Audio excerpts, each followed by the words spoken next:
ఇవాళ ఈ రాష్ట్రంలో ప్రశాంతత లేదనడానికి సజీవ సాక్ష్యం మాలాంటి వాళ్ళకు వందల దరఖాస్తులు. మా రఘునందనరావు గారు కానీ మాకు కానీ వందల మంది వచ్చి రాత్రి 12 గంటలకు కూడా 1 గంటలకు కూడా అన్నా మా సమస్య సభలో లేవనెత్తండి, మా సమస్యకు ఒక పరిష్కారం చూపమని చెప్పి పదే పదే వేడుకుంటాం.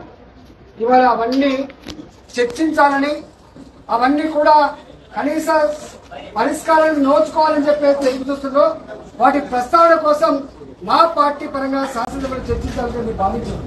కానీ ఇవాళ చూస్తూ ఉంటే సభ 3 రోజులే జరుగుతుందని చెప్పి, అంటే ఈ 3 రోజులు కూడా సభను జరిపే ఇష్టం లేదు వాళ్ళకి.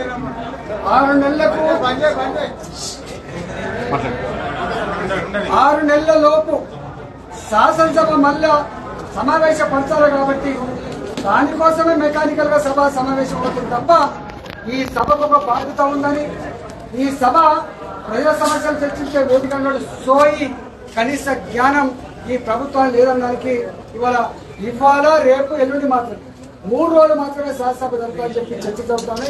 ఇది మంచిది కాదు. అనేక రకాల సమస్యలు మీరు చూస్తా ఉన్నారు. కనీ విని ఎరగని పద్ధతులలో ఈ తెలంగాణ రాష్ట్రంలో వరదలు వచ్చి వేల ఎకరాల పంట పొలాలు కోతకు గురైనాయి.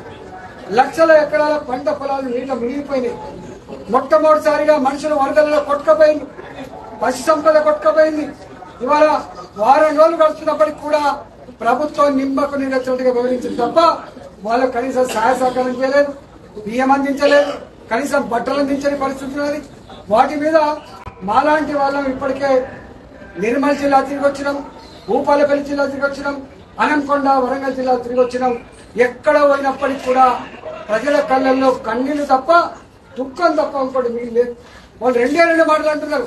అయ్యా దొంగలు పడితే ఒక వస్తువు పోతుంది ఉంటుంది కానీ ఇవాళ వరదకు గురైనటువంటి మా కుటుంబాలకు కట్టుబట్టలతో బయటికి వెళ్ళినాం, మా వస్తువులన్నీ కూడా నీళ్ల పాలైపోయినాయి, వండుకున్న గిన్నెలు కూడా నీళ్లలో కొట్టుకుపోయినాయి అని చెప్పి వాళ్ళు బాధపడుతున్న తీరు అత్యంత బాధాకరమైంది.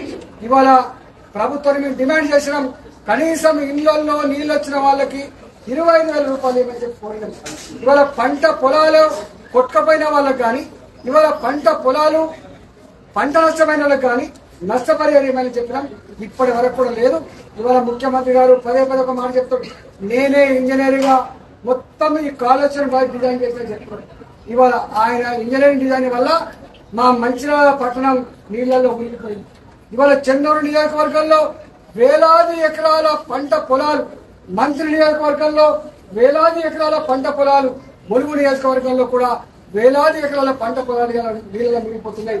ఇవాళ ఈ ప్రాజెక్టు కట్టక ముందు సుభిక్షంగా ఉన్నాం. ఈ ప్రాజెక్టు కట్టిన తర్వాత ఇవాళ ఇంత నష్టాన్ని మేము ఎప్పుడు చూడలేకపోతున్నామని చెప్పారు.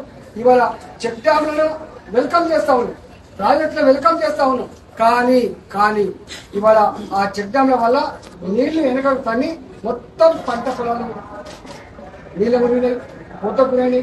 నేను ఒకటే ముఖ్యమంత్రిగా తెలియజేస్తా ఉన్నా, ఇవాళ మీరు బేస్జాలకు పోకండి. రైతు ఏడ్చిన రాజ్యం బాగుపడదని చెప్తున్నావో ఇవాళ రైతు ఏడుస్తా ఉన్నాడు. కాబట్టి ఈ సమస్యకు తక్షణమే పరిష్కారం చెప్పాలని చెప్పి భారతీయ జనతా పార్టీకి మేము డిమాండ్ చేస్తా ఉన్నాం.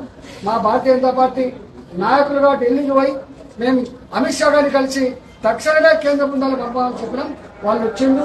ఇవాళ మా లెజిస్లేటివ్ పార్టీ నుంచి వెళ్ళి ఆ కేంద్ర బృందాన్ని కూడా కలిసి ఇవాళ తెలంగాణ రైతాంగాన్ని, తెలంగాణ ప్రజానికాన్ని ఆదుకోవాలని చెప్పి మేము వినతి పత్రం కూడా ఈ సాయంత్రం 3 గంటలకు మనం చేస్తా ఉన్నాం.